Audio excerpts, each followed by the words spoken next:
મિત્રો આવતીકાલે ડેડિયાપાડા અને રાજપીપળામાં કેવો માહોલ રહેશે તમને ખબર જ છે કે કોણ બહાર આવવાનું છે મારે કહેવાની મારે જરૂર જ નથી, પરંતુ ખાસ કરીને વિડીયોને ધ્યાન આપજો। વિડીયોની અંદર આપણે વાત કરીશું કે આવતીકાલે કેવો માહોલ રહેશે અને ક્યાં સુધી ક્યાં રેલીઓ જશે, જ્યારે બહાર આવશે ત્યારે ક્યાં જશે, પહેલાં દેવમોગરા માતાના દર્શન કરવા જશે કે પછી ઘરે જશે કે પછી કોઈ અન્ય કામ માટે જશે, એ ખાસ કરીને વિડીયોની અંદર ધ્યાન આપજો।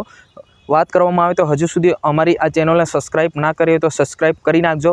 મિત્રો વાત કરવામાં આવે તો આવતીકાલે ડાયરેક્ટ આમ આદમી પાર્ટીના નેતા કેટલાક નેતા અત્યારે પહોંચી ચૂક્યા છે અને એવું બી વાત કરવામાં આવે તો દિલ્હીના મુખ્યમંત્રી અને પંજાબના મુખ્યમંત્રી પણ આવતીકાલે આવવા માટે પૂરી શક્યતા છે, પણ ખાસ કરીને આપણે કહી નથી શકતા કે આવતીકાલે જે એક શેર બહાર આવવાનો છે, એટલે આદિવાસીનો મસીહરા બહાર આવવાનો છે, તો અત્યારથી ચાલુ કરી દેવામાં આવ્યો છે। ડીજે બેન્ડવાળાને પણ આમંત્રિત કરી દેવામાં આવ્યા છે।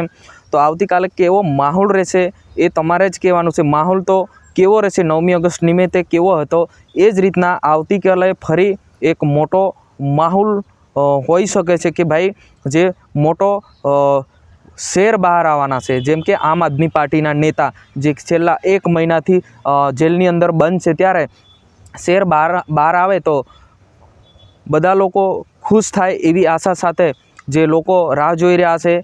જેમ કહેવાય છે કે આવતીકાલે 12 વાગ્યાની આજુબાજુ એક મોટી રેલી પણ કરવામાં આવશે અને જ્યારે બહાર આવશે ત્યારે એટલે કે જ્યારે બહાર આવશે ત્યારે દેવમોગરા માતા ડાયરેક્ટ રેલી સાથે જવાની પૂરી શક્યતા વધી ગઈ છે।